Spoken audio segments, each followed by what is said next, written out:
Je vais vous parler donc aujourd'hui de la distinction entre croire et savoir. C'est un problème très actuel puisque la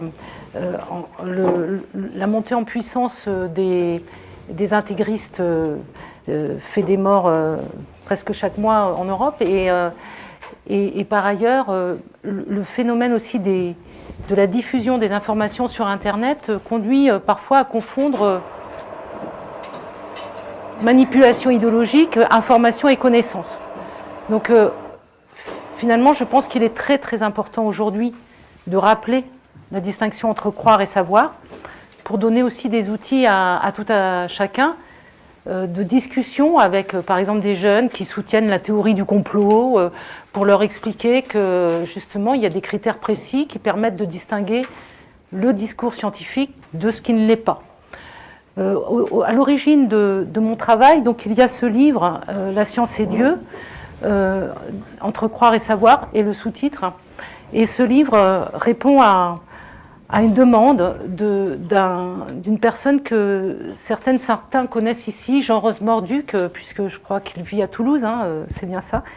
Et donc Jean Rosemorduc, qui est un historien des sciences, qui a marqué son époque par sa volonté justement de diffuser l'histoire des sciences, m'avait demandé de faire le point philosophique sur la manière dont progressivement la science s'est libérée du joug de la théologie et de la métaphysique traditionnelle entendue comme philosophie première, c'est-à-dire science de Dieu, théologie, et la manière dont peu à peu elle a acquis son autonomie, son régime de discours propre, complètement indépendamment d'un fondement en Dieu ou d'un fondement dans la théologie. Alors c'est cette histoire que je voudrais brièvement retracer avec vous aujourd'hui. Donc c'est une sorte de condensé de mon livre que je vais présenter. Si vous avez lu ou si mon exposé vous intéresse, les arguments sont beaucoup plus développés dans cet ouvrage, bien sûr, mais je pense que je vais proposer une synthèse qui résume les grandes lignes de ma démonstration. Alors, pour commencer, je vais poser la question, pourquoi revenir aujourd'hui sur la formulation du postulat d'objectivité qui a eu lieu en 1644. On est quand même en 2017. L'énoncé du postulat d'objectivité, on la doit à Descartes, qui, dans l'article 28 de la première partie des Principia Philosophiae, des principes de la philosophie, a énoncé ce qui est devenu et ce qu'on a coutume d'appeler depuis le postulat d'objectivité. J'y reviendrai tout à l'heure. Alors, pourquoi revenir aujourd'hui à la formulation du postulat d'objectivité et surtout à la proscription que demande de faire Descartes des causes finales. Il dit qu'il faut proscrire de la recherche, alors il appelle ça de la philosophie, mais bien évidemment qu'à l'époque ça veut dire le savoir, ça veut dire la science en général et les connaissances. Il demande de proscrire la recherche des causes finales de la philosophie, donc de la science.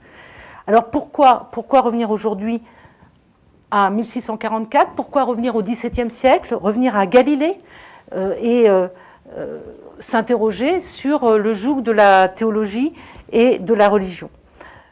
N'ont-ils pas, ces deux penseurs, Descartes et Galilée, proscrit de manière définitive dans l'activité scientifique la considération des causes finales, la considération des fins ? Selon le postulat d'objectivité, donc je vais juste vous expliquer de quoi il s'agit en revenant sur le texte même de Descartes. Selon le postulat d'objectivité, la science se déploie à partir du refus systématique de considérer comme pouvant conduire à une connaissance vraie toute interprétation des phénomènes en termes de cause finale, de dessein ou de projet, de finalité, pour le dire en un mot. Donc la science doit renoncer à tout raisonnement finaliste. Elle dit non à la solution de facilité qui consiste à renvoyer un problème non résolu ou mal posé à Dieu, créateur de l'univers, à Dieu, créateur de l'ordre de la nature, de tous les phénomènes, Donc c'est le fameux pourquoi cet homme qui est sorti dans la rue a-t-il reçu une tuile sur la tête et est mort? Eh bien, la régression à l'infini des causes s'arrête à Dieu. C'est-à-dire que oui, s'il est sorti dans la rue, c'est qu'il avait besoin d'aller acheter une baguette de pain, mais s'il est sorti dans la rue à ce moment-là, et on peut aussi expliquer mécaniquement que la tuile avait du jeu et elle s'est détachée parce qu'il y avait un vent d'ouest qui souffle en ce moment sur Toulouse d'ailleurs, et qui a détaché la tuile. Et puis, donc on peut retrouver comme ça, mais quand même, si on demande pourquoi, finalement, on arrive à c'était écrit, c'était son destin, et on arrive à Dieu. Et en ce sens, Spinoza a une formule qui est absolument percutante. Il dit que tout raisonnement finaliste conduit à se réfugier dans Dieu comme asile de l'ignorance. C'est une formule que je trouve magnifique. C'est-à-dire que comme on ne connaît pas les motifs et les causes qui déterminent un phénomène, quand on ne le connaît pas, eh bien, on finit par se réfugier dans Dieu. C'est écrit, c'était son destin, c'était écrit dans le ciel, etc., comme asile de l'ignorance. Alors, pourquoi s'intéresser au problème de la science et de Dieu? Parce que d'aucuns, certains, voudraient nous faire croire que la science peut se faire sans admettre le postulat d'objectivité. D'aucuns voudraient nous faire croire que la science peut se construire sans refuser systématiquement que la nature puisse porter un projet, celui de Dieu qui l'a créé.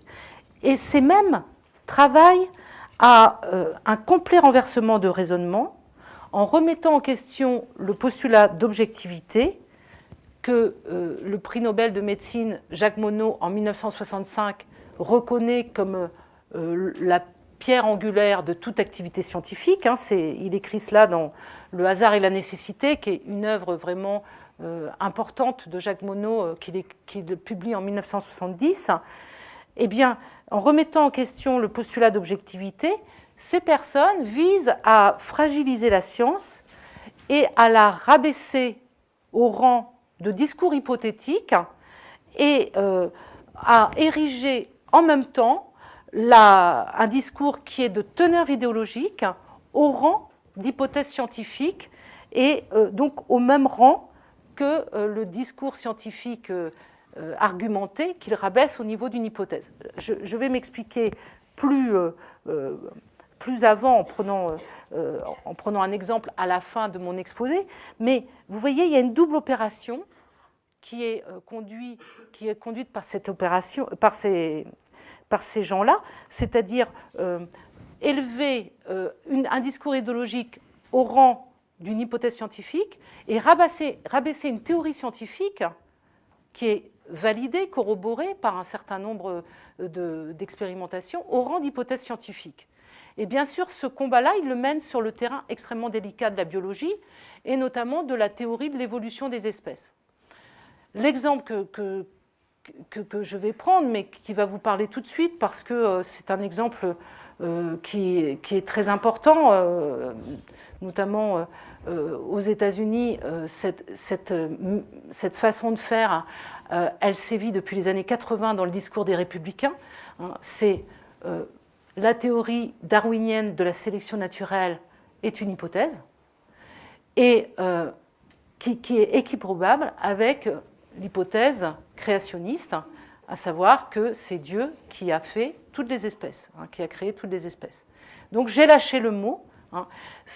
Pourquoi revenir au postulat d'objectivité? Eh bien justement pour se donner des armes, pour nous donner des armes contre l'infiltration insidieuse des créationnistes dans les sphères de pouvoir ou finalement les sphères d'influence qui font l'opinion de ce qu'est la science, de ce qui ne l'est pas. Et donc, les scientifiques sont souvent les cordonniers les plus mal chaussés, c'est-à-dire c'est ceux qui se défendent le moins bien de ces attaques idéologiques parce que, justement, ils sont persuadés, les scientifiques, et à raison, qu'ils sont dans une sorte d'autre monde parce qu'ils ont un discours qui obéit à d'énormes contraintes, justement les contraintes du postulat d'objectivité et du carcan méthodologique où toute proposition doit être soumise à des tests.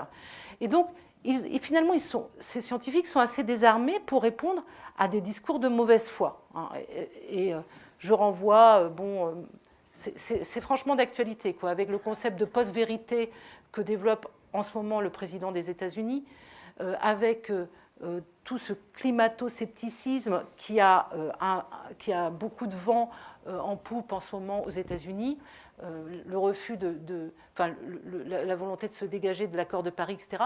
C'est vraiment, vous voyez, c'est vraiment des enjeux extrêmement importants parce que ce sont les mêmes, c'est les créationnistes. Le créationnisme est inscrit dans le programme des Républicains. Donc, et l'interdiction d'enseigner Darwin aussi à l'université. Alors, ils n'y arrivent pas, hein, parce qu'il y a de la résistance, mais c'est leur programme politique depuis presque 40 ans, hein, depuis 1980, où les premiers procès contre les biologistes qui voulaient enseigner Darwin ont commencé, hein, à Chicago. Alors, ces créationnistes, je les ai nommés enfin, cherchent, vous l'avez compris, à idéologiser la science, c'est-à-dire à la détruire en faisant entrer dans un débat idéologique ceux qui croient en Dieu et ceux qui refusent que l'activité scientifique interfère avec la question de Dieu. Et ce qui est très important pour comprendre le fonctionnement des créationnistes, c'est qu'il ne s'agit pas d'un débat théologique. Il s'agit d'un débat idéologique et d'une volonté de domination et de prise de pouvoir dans les sphères d'influence. Ce qui montre bien que ce n'est pas un débat théologique, c'est qu'ils sont tous d'accord, hein, qu'ils soient juifs, musulmans ou chrétiens. Ils sont des intégristes, hein, je parle des intégristes, se donnent la main pour justement rabaisser la science au niveau d'une hypothèse et d'un discours idéologique et élever un discours idéologique créationniste au niveau d'une hypothèse scientifique et d'une théorie scientifique. Donc, il ne s'agit pas d'un débat théologique, ça c'est un point extrêmement important, tout comme l'intégrisme prétendument religieux est en réalité un intégrisme politique. Je pense que vous êtes parfaitement d'accord avec moi. Hein, les attentats de Londres ce week-end, ça n'a rien à voir avec les textes du Coran et ça n'a rien à voir non plus avec la religion en tant que telle. C'est un prétexte pour asseoir un régime de terreur. Hein. Donc, certes, ils se revendiquent islamistes, mais en réalité, c'est un prétexte. Hein. Leur programme, il est bien de faire régner un régime de terreur politique. Donc, la religion, ici, elle est vraiment une sorte de tremplin qu'on saisit pour manipuler encore plus l'opinion, mais la tâche est politique. Alors, la stratégie des créationnistes, c'est de récupérer de la tradition philosophique ce qu'on appelle le Dieu des philosophes, qui a pour fonction principale de fonder la science, et aussi de fournir tous les principes dont le statut est assez étrange. J'y reviendrai tout à l'heure, mais je parle ici, par exemple, du principe de causalité, du principe d'économie, du principe de simplicité, du principe d'uniformité. Tous ces principes ont un statut quelque peu complexes et on les a traditionnellement attribués à Dieu.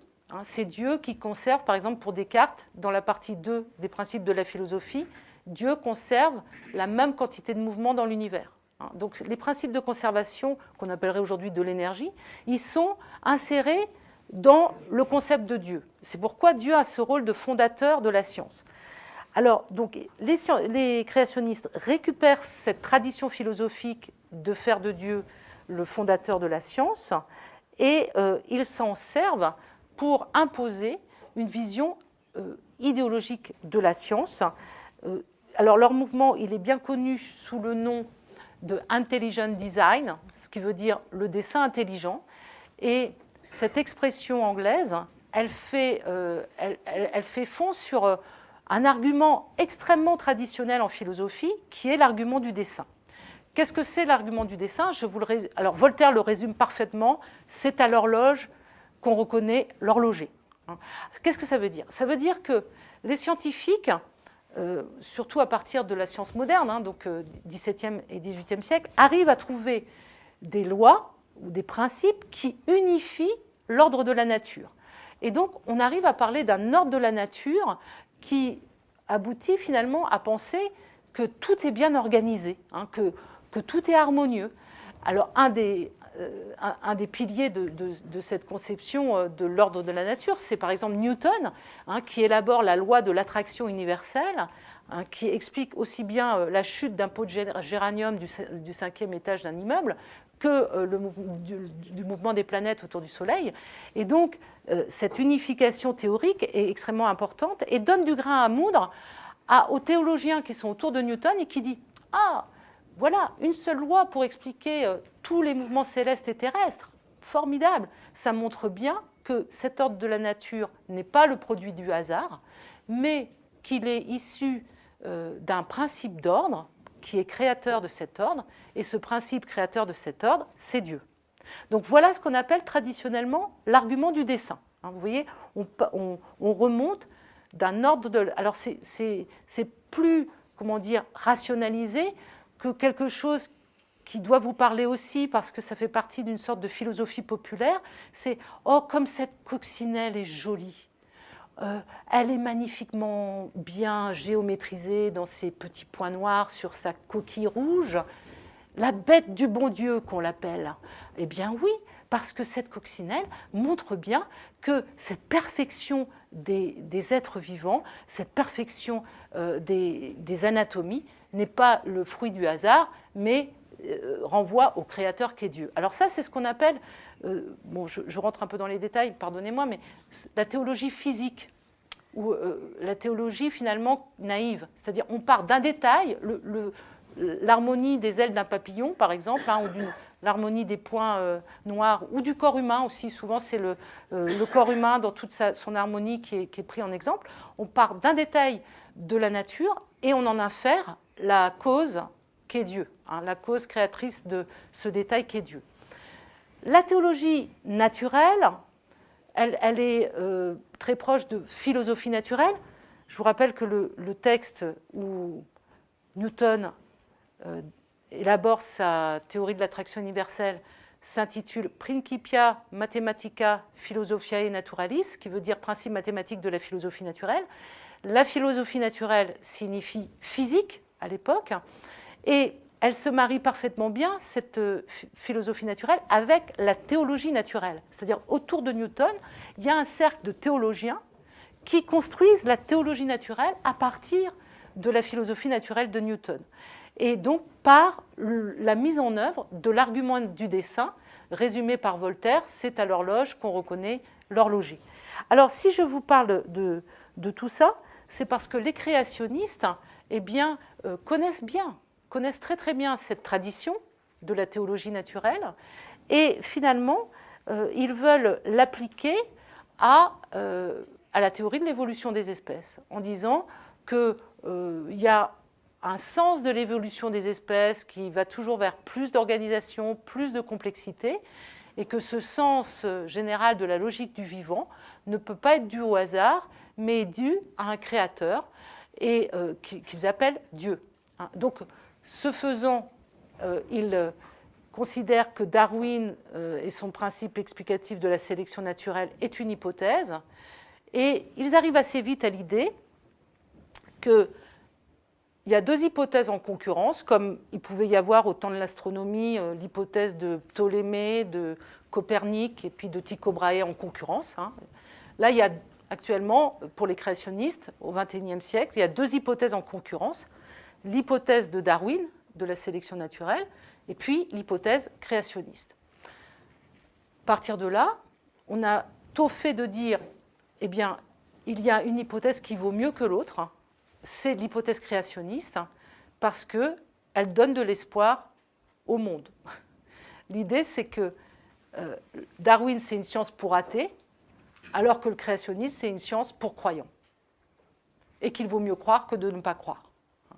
Donc évidemment, nous, ça nous choque, parce qu'on est dans un pays où, à Toulouse, il y a une université qui s'appelle Jean Jaurès, donc on est dans un pays quand même de tradition laïque, et on pense, à tort ou à raison, qu'on peut échapper à cet engouement pour le créationnisme. Alors, à tort ou à raison, parce que moi qui suis universitaire, je peux vous dire qu'il y a 2 ou 3 ans, par exemple, dans dans toutes les universités belges, suisses, et ça commençait à venir en France, les créationnistes distribuaient des atlas de la création. Rien que le titre nous instruit du contenu, hein, atlas de la création. Alors c'était magnifique. Alors j'ai regardé un petit peu de quoi il s'agissait. Les images étaient, enfin les résolutions de photographie étaient parfaites, c'était très glamour, c'était très très bien présenté sur papier glacé, et c'était un discours créationniste qui était diffusé. Et puis on entend souvent dans le discours habituel sur le vivant, même dans des commentaires animaliers, on entend souvent que cette espèce, ces créatures, voilà, on entend ce mot créature qui est quand même un mot très très connoté. Hein, créature pour dire être vivant, ce n'est pas la même chose que parler d'organisme et d'être vivant. Hein, donc ce discours créationniste, il est quand même très très diffusé. Et puis, il est présent aussi par des actes politiques que je ne rappellerai pas, de Donald Trump dernièrement, mais aussi par la montée en puissance des intégrismes en général aujourd'hui. Alors, c'est les raisons pour lesquelles il me semble qu'il est extrêmement important aujourd'hui d'être bien au clair sur ce qui différencie un régime de discours scientifique de tout autre régime de discours. Et pour ce faire, eh bien, je crois qu'il faut en revenir aux 4 siècles qui ont marqué la libération de la science vis-à-vis de la théologie. Et puis, il faut revenir aux arguments fondamentaux que les philosophes ont avancés pour dire que la science, ce n'est pas la même chose que l'opinion. Et que la science, ce n'est pas un discours ordinaire, que c'est un discours qui sort du langage ordinaire. Alors, je voudrais pour commencer vous citer Descartes, puisque Galilée et lui ont vraiment collaboré, enfin ils n'ont pas collaboré au sens qu'ils se connaissaient de leur vivant, c'est pas ça que je veux dire, mais par leurs écrits, ils ont collaboré à énoncer ce postulat d'objectivité. Galilée donc l'a mis en œuvre dans sa pratique scientifique et Descartes l'a vraiment énoncé. Alors je vous lis le texte du paragraphe 28 de la première partie des Principes de la philosophie. Il dit ceci, c'est le titre du paragraphe, qu'il ne faut point examiner pour quelle fin Dieu a fait chaque chose, mais seulement par quels moyens il a voulu qu'elle fût produite. Donc je vous lis maintenant le développement de ce paragraphe. Nous ne nous arrêterons pas aussi à examiner les fins que Dieu s'est proposées en créant le monde, et nous rejetterons entièrement de notre philosophie la recherche des causes finales, car nous ne devons pas tant présumer de nous-mêmes que de croire que Dieu nous ait voulu faire part de ses conseils. Mais, le considérant comme l'auteur de toutes choses, nous tâcherons seulement de trouver par la faculté de raisonner qu'il a mise en nous, comment les choses que nous apercevons par l'entremise de nos sens ont pu être produites, et nous serons assurés par ceux de ces attributs dont il a voulu que nous ayons quelque connaissance, que ceux que nous aurons une fois aperçus clairement et distinctement appartenir à la nature de ces choses, à la perfection d'être vrai. Alors ce texte, bon, c'est vraiment un texte extrêmement célèbre en philosophie. Je vais résumer dans un langage plus contemporain ce que dit ici Descartes. Il dit donc rejet de la méthode de recherche par les causes finales, ce qui se traduit par la nature est objective et non pas projective. Alors, elle n'obéit pas à un projet, elle n'est pas finalisée. La nature est objective, ça veut dire que c'est un ensemble de phénomènes que la science se donne pour tâche de décrire et d'expliquer. Que nous livre la nature? Elle nous livre des régularités. Et la science a pour objet de décrire de la manière la plus précise possible, mais c'est une connaissance approchée qui est toujours approchante, mais jamais coïncidente avec ces régularités-là. C'est-à-dire que c'est la raison pour laquelle l'avenir a de la science. La science a de l'avenir. J'espère que l'avenir a aussi de la science à son registre.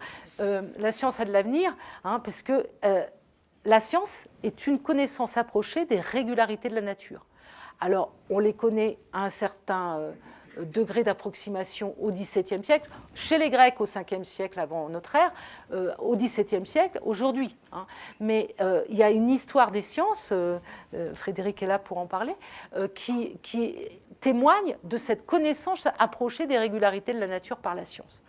Et toujours nécessairement approchée parce que nous ne sommes pas Dieu, nous n'avons pas le pouvoir d'omniscience, et donc nous sommes juges et parties de la science, juges et parties de l'univers. Donc on ne pourra jamais connaître entièrement l'univers, puisqu'il faudrait se placer à un point de vue du dessus qui a été très longtemps le point de vue de Dieu, mais dont Einstein a montré qu'il était une expérience de pensée fictive. C'est-à-dire qu'il n'y a pas, aujourd'hui on le sait, d'espace absolu, de temps absolu, de simultanéité absolue et de référentiel absolu. Donc plus personne qui connaît l'astronomie, enfin l'astrophysique et la théorie de la relativité d'Einstein ne peut prétendre aujourd'hui se mettre en tant que scientifique omniscient au-dessus de l'univers pour dire voilà, je suis omniscient et je vous dis le déterminisme universel, je vous dis exactement ce qui va se passer à l'instant T, je connais la configuration mécanique des causes, je vous dirai demain ce qui va se passer. Plus personne ne dit ça, on sait aujourd'hui qu'on ne peut qu'approcher des épistémologies régionales et que c'est donc dans un certain ordre de phénomènes qu'on peut mettre en œuvre une connaissance rigoureuse, vraie, mais qui n'est pas ad vitam aeternam vrai, qui va aussi évoluer. C'est-à-dire que ce qui est vrai aujourd'hui, c'est John Maddox, directeur de la revue Nature dans les années 90, qui avait coutume de commencer un exposé en disant cela, je ne publie que du faux. Enfin, ce qui sera faux demain. Et c'était intéressant comme remarque, puisque ça montre bien l'historicité des propositions scientifiques. Alors, on n'a pas attendu le XXIe siècle pour penser cela. Et un autre philosophe que je voudrais convoquer ici, c'est Blaise Pascal, qui, vous le savez, était un mathématicien hors du commun. Il sait beaucoup. Alors à l'Observatoire, vous devez sûrement le connaître, puisqu'il est un des grands fondateurs de l'hydrostatique. Et notamment, on lui doit la loi selon laquelle la pression atmosphérique varie avec l'altitude. À l'époque, il le formule, les liqueurs pèsent selon leur hauteur. C'est la formule de Pascal. Formule qu'il arrive à démontrer, proposition scientifique qu'il arrive à démontrer, en récusant ce qui avait prévalu pendant 22 siècles en science, à savoir que la nature a horreur du vide. Et ce que fait Pascal, c'est qu'il montre que tous les effets attribués à l'horreur du vide qu'aurait soi-disant la nature, sont en réalité des effets dus à la pesanteur de l'air.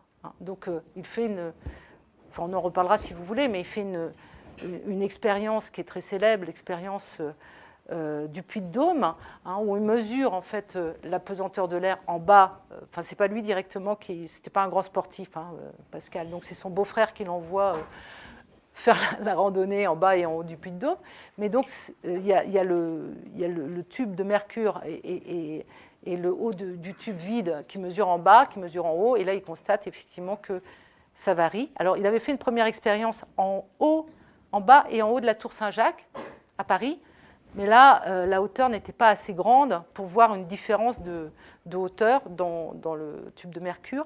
Donc, il la recommence au Puy-de-Dôme, où là, l'expérience s'avère tout à fait parlante et prouve donc cette idée de Pascal que les liqueurs pèsent selon leur hauteur.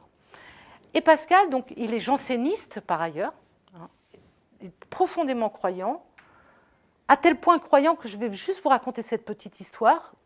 Comme c'était un grand mathématicien, parfois, dans les salons parisiens, qu'il fréquentait guère, parce que ce n'était pas un philosophe mondain, il avait quand même parfois du plaisir à discuter avec d'autres mathématiciens.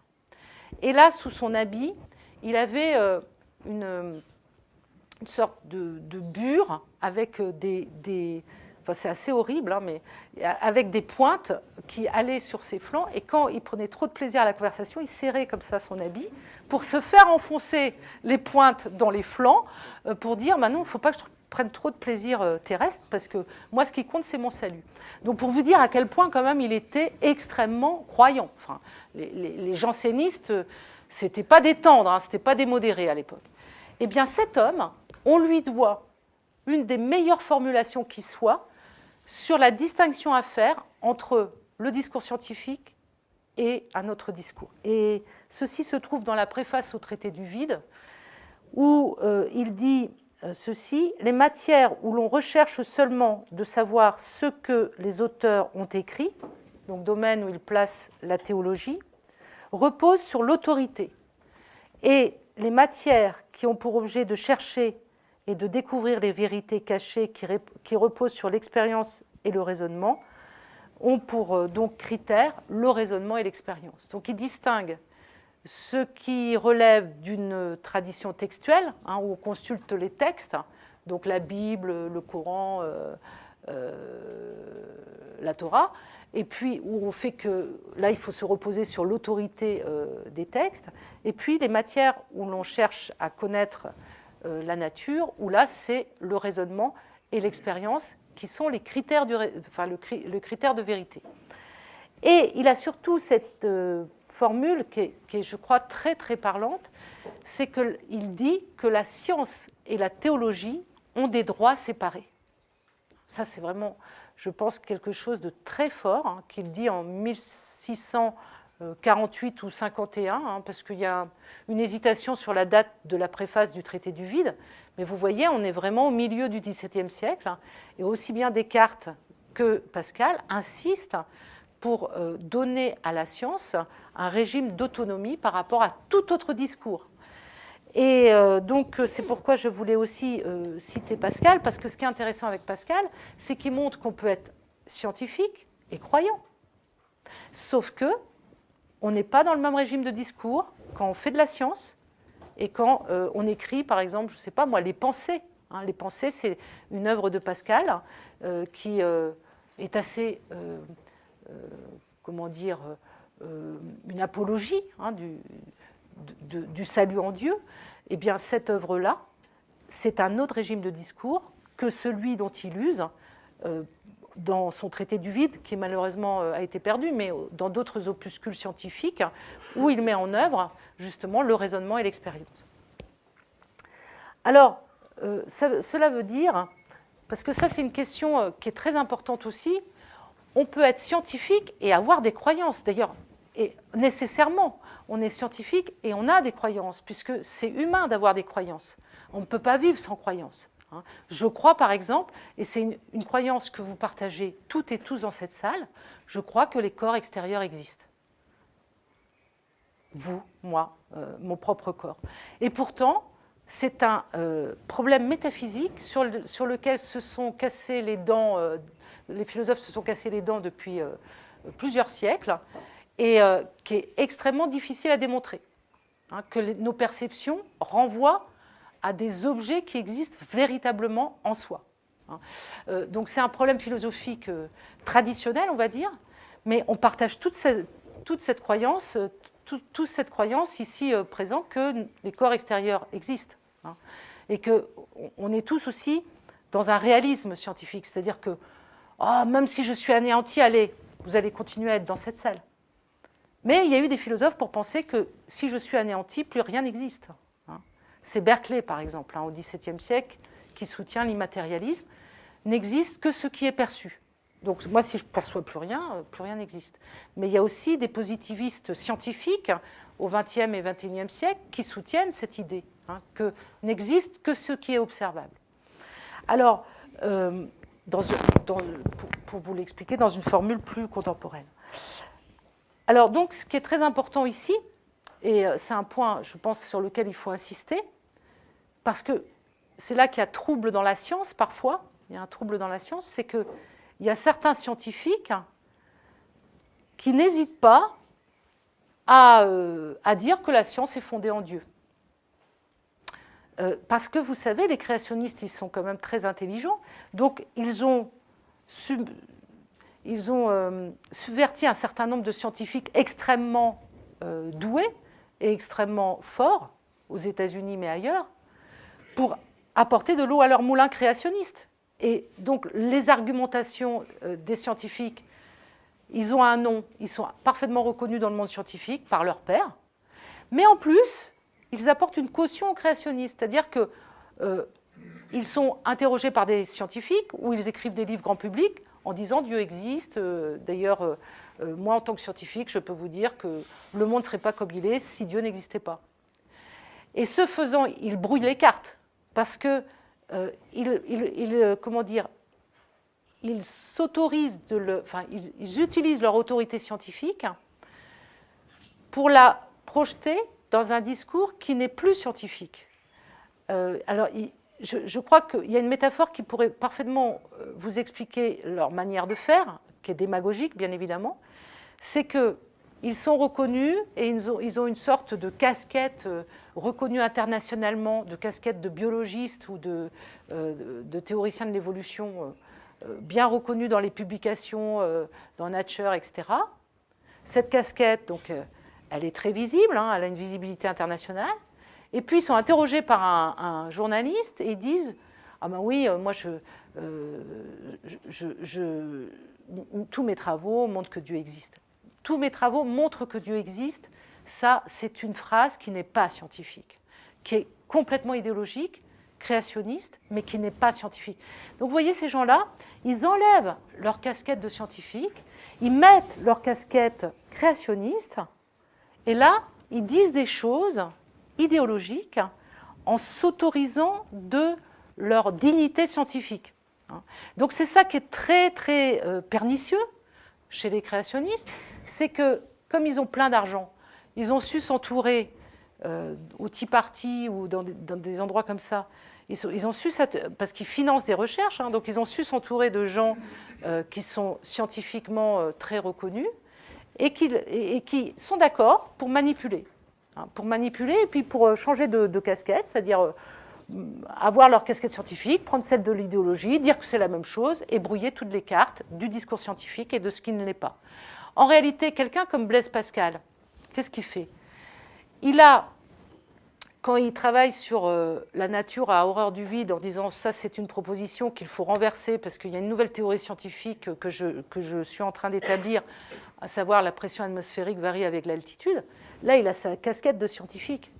Et puis il dit « Oh, maintenant j'enlève ma casquette de scientifique et j'écris les pensées ».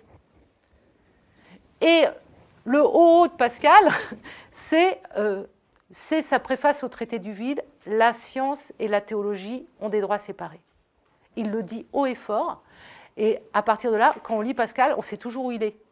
On sait toujours quelle casquette il a sur la tête. Et c'est aussi le penseur qui a mis en avant les pensées de derrière la tête, mais lui, il a très bien su faire le distinguo entre un discours, on va dire, idéologique ou religieux et un discours scientifique. Alors, donc, on va prendre maintenant à bras-le-corps la question la science peut-elle se passer de Dieu? Et je vais y répondre brièvement en disant qu'à l'âge classique, la science ne peut pas se passer de Dieu, au sens où même quelqu'un comme Descartes, dont je vous ai cité le texte tout à l'heure, écoutez bien, il dit « Car nous ne devons pas tant présumer de nous-mêmes que de croire que Dieu nous ait voulu faire part de ses conseils, mais le considérant comme l'auteur de toutes choses, nous tâcherons de savoir comment les phénomènes se produisent. » Donc la recherche des causes efficientes, la méthode de recherche des causes efficientes, ne jamais se poser la question « à quelle fin ?» pourquoi, mais toujours se poser la question comment. Comment ces phénomènes se produisent-ils? Donc ça, c'est vraiment une rupture très forte dans la pratique scientifique. On ne pose plus la question des fins, pourquoi telle chose existe-t-elle, mais on pose la question des moyens, des causes efficientes. Comment tel phénomène se produit-il? Mais cette déclaration se fait au sein d'un paragraphe où Descartes ne remet pas en question que Dieu est l'auteur de toutes choses. Et que Dieu est même l'auteur des mathématiques, c'est lui qui a créé les mathématiques, c'est lui qui a créé les régularités de la nature, les lois de la nature, etc.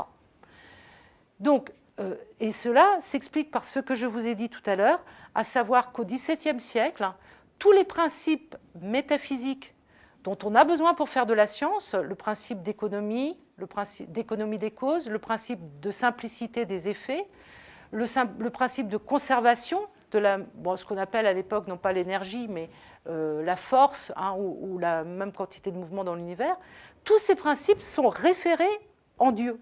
Hein, c'est parce que Dieu est constant en ses actions, parce qu'il est parfait, et que l'inconstance est une imperfection, c'est parce que Dieu est parfait et constant en ses actions qu'il conserve la même quantité de mouvement dans l'univers. Donc vous voyez, tous les principes métaphysiques dont la science a besoin, c'est aussi parce que Dieu est un bon économe que la lumière, dans sa propagation rectiligne, suit le plus court chemin. Donc c'est l'espace qu'elle économise, la lumière. Sauf que pour la réfraction, c'est le temps qu'elle économise. Donc il y a tout un travail de recherche sur le chemin de la lumière, mais qui fonctionne sur un même raisonnement, à savoir que quand on cherche la quantité que la lumière ou que la nature économise dans son action, eh bien, on est renvoyé très vite, quand on est théologien, à Dieu comme bon économe.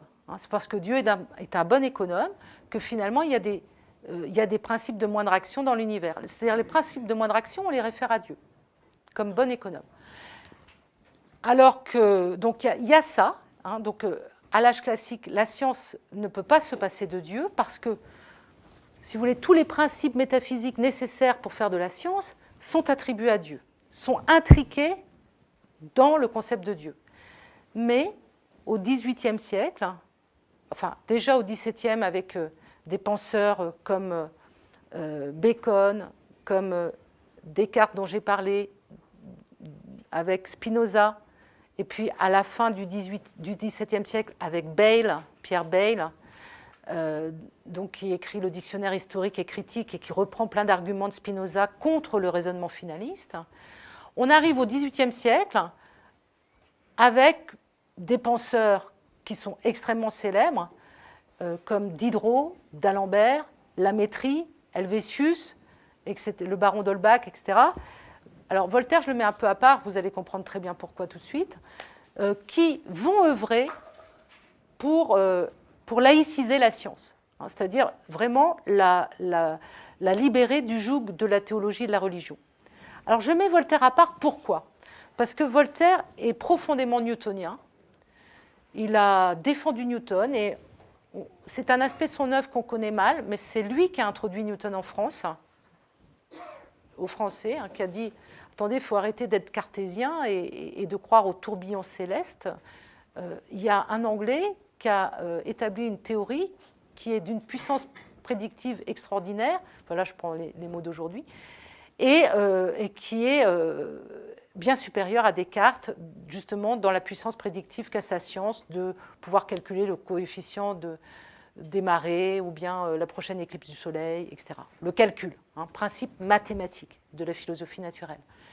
Je reviens juste sur ces deux titres. Hein. Descartes écrit en 1644 les principes de la philosophie et Newton écrit en 1687, vous voyez, 43 ans après, les principes mathématiques de la philosophie naturelle. Il ajoute deux adjectifs au titre de Descartes, principes mathématiques de la philosophie naturelle. Mais ce faisant, il provoque une révolution scientifique parce que, d'abord, il restreint le champ de la philosophie à la physique. Il dit qu'il va s'intéresser uniquement à la philosophie naturelle, c'est-à-dire à la physique, et qu'ensuite, il va le faire selon une méthode qui est celle de la mathématisation. Donc, principe mathématique de la philosophie naturelle. Donc, Voltaire est un profond admirateur de Newton, mais il va aussi saisir Newton pour finalement diffuser une sorte de déisme, c'est-à-dire que l'ordre de la nature ne peut pas être produit par hasard, et il faut remonter au principe créateur de cet ordre qu'est Dieu. Et donc, malgré le fait que Voltaire a lu Bayle, que Voltaire, par la mort de la marquise du Châtelet, qui fut sa compagne pendant plus de 15 ans, puis ensuite, ce qui l'a traumatisé, c'est le tremblement de terre de novembre 1755 à Lisbonne, qui a fait plus de 10 000 morts. Il dit, mais est-ce que vraiment le monde est parfait? Il commence à s'interroger sur la question du mal et sur la question de l'existence vraiment de Dieu. Est-ce que Dieu, s'il a créé l'univers, il peut aussi avoir provoqué tant de malheurs et tant de catastrophes? Malgré cela, jusqu'à la fin, il gardera ses habits de déiste, même si en réalité, sa réflexion philosophique, elle est plutôt spinoziste, elle est plutôt sceptique, hein, elle va plutôt d'ailleurs, le dernier titre d'un dernier traité philosophique qu'il a écrit, c'est Le philosophe ignorant, hein, qui renoue avec la tradition socratique, je sais que je ne sais rien. Hein. Mais bon, c'est pour ça que je mets Voltaire à part, parce que Voltaire, c'est aussi celui qui a inventé la formule « c'est à l'horloge qu'on reconnaît l'horloger », et qui donc est d'accord avec les théologiens qui gravitent, si je puis dire, autour de Newton. Et en revanche, en France, parce que Voltaire, il est toujours plutôt du côté de la Lorraine ou du côté de la Prusse, hein, donc il vit pas vraiment, il est toujours un pied dans un pays, un pied dans un autre pour pouvoir fuir le plus vite possible si on vient l'inquiéter. Et il est plutôt dans l'Est, hein, donc entre la Suisse, la Lorraine, la Prusse. Contrairement donc à Voltaire, on a à Paris des penseurs qui ont pris des risques très importants, qui s'appellent Denis Diderot, Jean Leron d'Alembert, et ces penseurs-là, eh bien, ils ont vraiment compté dans les articles, ils ont diffusé leurs pensées dans les articles de l'Encyclopédie, qui était un ouvrage qui a été la plus grande entreprise française de l'époque. C'est celle qui a occupé plus de 1000 ouvriers pour l'impression, les dessins, l'imprimerie, etc. Et dans les articles sur hypothèses, par exemple, ou dans les articles, enfin tous les articles relatifs à la science, je pense ici, par exemple, à Cause finale, dont je vais vous dire un mot, mais aussi, enfin, donc c'est cause, c'est l'article cause, et puis d'Alembert, il fait un paragraphe spécifique sur les causes finales. Et puis il y a l'article action ou l'article cosmologie, où là, il s'inscrit aussi contre les penseurs comme Maupertuis à l'époque, c'est son contemporain, qui donc élabore le principe de moindre action et s'en saisit pour dire si toute la nature, tout le chemin de la lumière, mais aussi le chemin des corps, donc aussi bien la mécanique que l'optique, montre qu'il y a une seule quantité que la nature économise, c'est l'action, cela veut dire que Dieu existe. Il se saisit de sa démonstration du principe de moindre action pour inférer que Dieu existe. Alors, contre ces démonstrations-là, qui relèvent de la théologie naturelle, d'Alembert s'inscrit en faux. Et il y a plein d'articles de l'encyclopédie, vous pouvez aller les voir, et c'est en ligne, hein, donc c'est facile à trouver, Action, Cosmologie, où il montre que le principe de moindre action est un principe scientifiquement bien établi, bien démontré, mais que par contre, son utilisation ou son instrumentalisation pour prouver l'existence de Dieu et faire un usage finaliste et à proscrire du discours scientifique, hein, et ne relève pas de la science. Hein. Et dans Cause finale, c'est pareil, c'est-à-dire qu'il dit que les travaux en optique qui cherchent à montrer que Dieu est un bon économe et que donc la lumière économise telle quantité et pas telle autre, hein, eh bien ces manières de raisonner par les causes finales aboutit à des erreurs parce que, comme je le disais, eh bien, la propagation rectiligne, c'est l'espace que la lumière économise, et puis dans la réfraction, c'est le temps, et puis si on a affaire à des miroirs concaves ou convexes, là aussi, ce n'est pas le chemin le plus court que la lumière choisit. Donc ça, c'est dans l'article cause, hein, allez le voir. Bref, ils ont pris des risques importants pour diffuser cette pensée qu'il y a un discours scientifique qui est à distinguer clairement du discours finaliste, que la science ne procède pas selon la méthode de recherche des causes finales.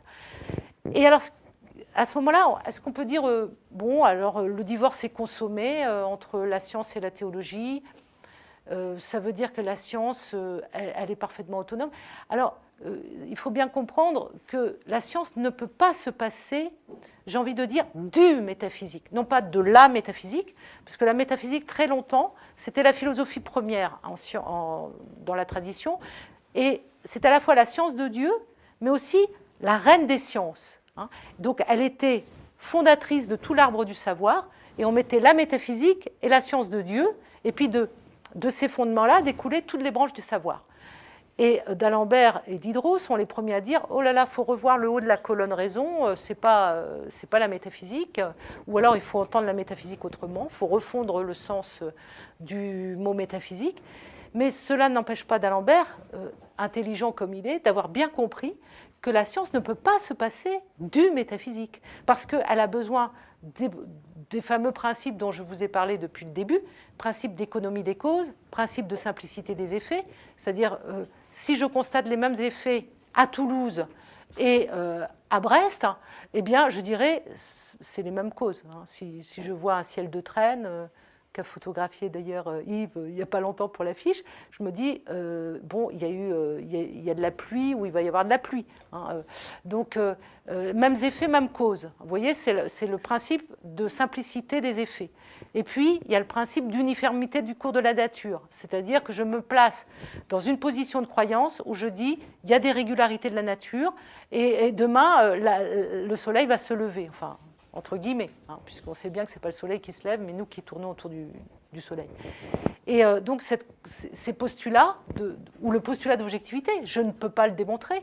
Il faut que j'accepte que le discours scientifique se fait sans rechercher les causes finales, se fait en postulant que la nature est objective et pas projective.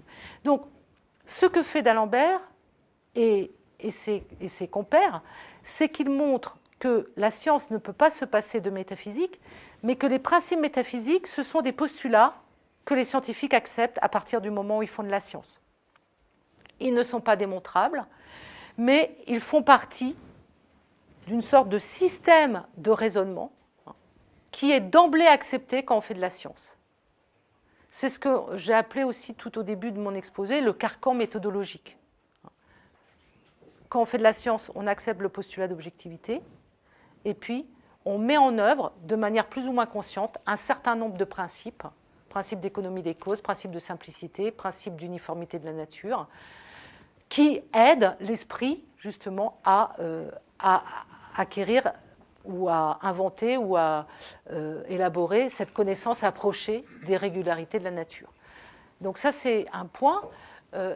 Et l'idée aussi importante que d'Alembert a parfaitement non seulement élaborée, comprise, mais aussi diffusée, c'est que la science donc, ne doit pas dépendre d'un autre fondement qu'elle-même et que ses principes qu'elle a intégrés dans sa pratique. Parce qu'on ne doit plus faire de la science comme on en faisait au XVIIe siècle, où là, les savants, même Pascal encore, il voulait découvrir les lois de la nature. Donc, l'idée, c'était que la vérité, il y avait mais c'était lié à Dieu comme fondateur de la science. Donc, Dieu, il a déposé des vérités qui sont voilées, et le scientifique, il soulève le voile pour découvrir une vérité de la nature. D'Alembert, il dit non, non, ça ne fonctionne pas comme ça du tout, parce que si on pense ainsi le concept de vérité, on arrive finalement à une conception de la vérité absolue, c'est-à-dire qu'une fois qu'on a découvert une loi, eh bien, c'est une vérité de la nature qu'on a découverte. Et Pascal maintient ce vocabulaire-là de vérité de la nature ou de secret de la nature, alors que par ailleurs, il a insisté pour dire que la science était évoluée en fonction des techniques, en fonction des instruments de mesure et d'observation qu'elle a élaborés, et que ce qui est vrai aujourd'hui ne l'était pas au 5e siècle, quand la nature a horreur du vide, c'était vrai au temps d'Aristote, c'était vrai encore quand on n'avait pas d'instrument de mesure précis, mais ça ne peut plus être vrai au XVIIe siècle. Malgré cela, il est resté dans une conception finalement métaphysique de la vérité, et d'Alembert dit non, non, non, non, les lois, ce ne sont pas des lois de la nature, ce sont des lois scientifiques. Ce sont les humains qui font les lois. Donc les lois, c'est des lois de la science, faites par les humains, donc des lois humaines, et c'est pour ça qu'elles sont rectifiables, les lois. Parce qu'elles ne sont pas gravées dans le marbre de la nature. Elles sont faites par les humains, et les humains se trompent, ou sont dans une connaissance approximative qu'il faut toujours pouvoir améliorer. La connaissance est perfectible, la science a de l'avenir. Alors, je crois que j'ai déjà beaucoup parlé. Je voudrais, pour conclure, eh bien, vous expliquer pourquoi finalement je me suis intéressée à cette question et pourquoi il me semble vraiment important aujourd'hui de revenir, enfin d'éclaircir les choses et puis d'insister sur cette distinction entre croire et savoir, parce que donc le mouvement de l'intelligent design met le monde à l'envers. Je repense à un article que j'ai lu dans Le Monde de dimanche, lundi, et de vendredi aussi. C'est ce qui se passe aujourd'hui à propos de Monte Santo et du CICR, le Centre international de recherche contre les cancérigènes, qui se trouve à Lyon. Et là, Monte Santo envoie des messages par ses avocats, comminatoires, mais comme si c'était une guerre diplomatique, hein, comme si c'était un État, quoi, comme si c'était Trump lui-même qui adressait une lettre au centre de recherche scientifique pour leur dire votre science, elle est pourrie. Hein, c'est le vocabulaire qu'ils emploient. C'est une science pourrie pour discréditer Monte Santo et pour faire en sorte le déclin de l'Amérique, quoi. Et ce vocabulaire, comme le concept de post-vérité, tout ce qui est autour de fake news, et puis de ce concept de science pourrie, moi, c'est quelque chose qui me donne froid dans le dos, parce que j'ai lu les Lumières, et je sais à quel point ils ont pris des risques pour justement libérer la science de l'idéologie. Et quand j'entends aujourd'hui la science est pourrie, je me dis, mais c'est pas possible. On peut pas, enfin, d'accuser un centre de recherche qui est directement issu de l'OMS, hein, de l'Organisation mondiale de la santé, entendre aujourd'hui des avocats d'une des plus grosses internationales qualifier cette science de pourrie, je me dis que c'est grave et que justement il faut se donner les moyens toujours, parce que la science, elle est jamais mauvaise, elle est jamais bonne. La science, elle fait ce qu'elle a à faire, c'est-à-dire une connaissance approchée des régularités de la nature.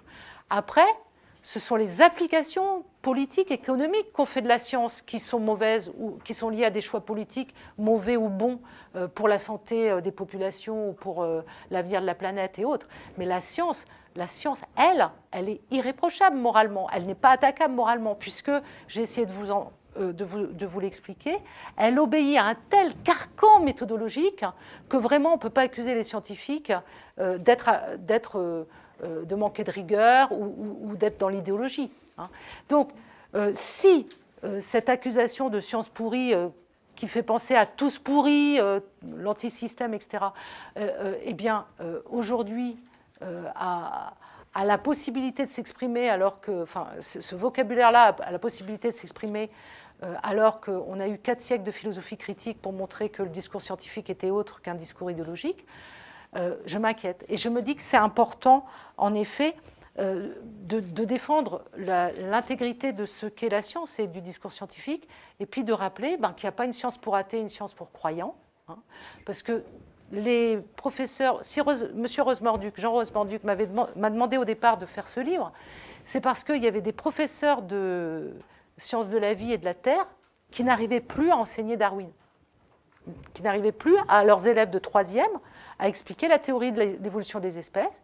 Il y avait un brouhaha qui surgissait de sa classe, des classes, immédiatement, avec « oui, toi, madame, tu crois en Darwin parce que tu es athée ». Voilà. Hein. Donc là, on est dans la confusion des cartes la plus totale. Hein. On brouille, les cartes sont complètement brouillées. Hein. C'est des petits élèves musulmans ou juifs qui disent « ben non, madame, tu es athée, c'est pour ça que tu crois à Darwin ». Bon. Ou chrétien. Hein. Bon. Et donc, on a ici, on atteint le comble du retour aux pratiques irrationnelles. Et quand on attaque la science, on attaque la liberté de conscience et on attaque en premier lieu la vie commune, le monde commun. Hein. Donc, on a tout fait ensuite de dire, d'introduire un discours où, au lieu de faire de la science, parce que moi je suis en philosophie à Reims, mais je discute avec beaucoup de collègues scientifiques qui remarquent qu'en mathématiques, il n'y a plus beaucoup d'inscrits, en physique, il n'y a plus beaucoup d'inscrits, en philosophie, il n'y a plus beaucoup d'inscrits. Par contre, d'étudiants, d'effectifs. Par contre, il y a beaucoup d'inscrits en psychologie, il y a beaucoup d'inscrits en information et communication, il y a beaucoup d'inscrits dans toutes ces matières nouvelles, mais dans le savoir fondamental, 2 plus 2 égale 4, eh bien, les rangs sont désertés. Et ça, c'est vraiment inquiétant. C'est inquiétant, et je crois que... Et il y a aussi la théorie du complot dont je parlais pour commencer, avec cette naïveté qui fait que les réseaux sociaux alimentent des choses qui ne sont absolument pas vérifiées. On ne donne pas les moyens non plus aux petits de savoir ce que ça veut dire croiser les sources, etc. Je crois que c'est à apprendre dès la primaire, ça. Parce que même peut-être avant, c'est la maternelle, j'en sais rien. Mais il faut très vite aiguiser l'esprit critique. Maintenant que tout se lit sur la toile, y compris donc ce qui est fondamentalement anti-science, anti-connaissance, et qui est idéologique et manipulation et démagogie. Donc je crois que c'est très important ici de rappeler à quel point la manipulation idéologique des créationnistes, eh bien, elle est en réalité celle des intégristes. Ce sont les mêmes. Ce sont les mêmes. Et donc elle conduit à des positions très difficiles quand elles sont tenues par le président des États-Unis, quand même, sur la haine de la science, la haine de la connaissance, un cynisme comment dire, rhétorique aussi et charismatique. Enfin, tout cela est très inquiétant pour finalement avoir une réaction. Enfin, je pense qu'il faut vraiment prendre conscience des enjeux et avoir une réaction de résistance. Je dirais pas scientiste, loin de moi cette idée que hors de la science point de salut, mais au moins savoir la défendre, savoir la défendre becs et ongles, parce que c'est un territoire de liberté, la science. Primo Levi, quand il a été à Auschwitz, disait que c'est sa formation de chimiste qui l'a sauvé, parce que c'était la seule chose qui n'était pas manipulable. C'était justement les transformations chimiques, ça, c'était pas manipulable idéologiquement. Et c'est ce qui l'a sauvé. Il écrit ça dans le système périodique. Si vous voulez lire ce texte, c'est un très beau texte où il explique son expérience des camps en disant que ce qui l'a sauvé, c'est la science. Et il y a un autre texte aussi qui est extraordinaire sur ce plan-là, c'est 1984 d'Orwell, où le Big Brother exige d'un scientifique, un mathématicien, exige qu'il dise 2 et 2 ne font pas 4. Et on voit que dans cet enjeu-là, de pouvoir, de détruire la science vraiment, de dire le contraire de ce que dit la science, il y a vraiment toutes les dictatures possibles et tous les fascismes possibles qui peuvent s'engouffrer. Donc c'est pour ça que je pense que c'est vraiment important d'avoir des bons arguments bien affûtés depuis 4 siècles, c'est pas rien, pour dire un discours scientifique, ce n'est pas la même chose qu'un discours de propagande sur Internet. Je vous remercie.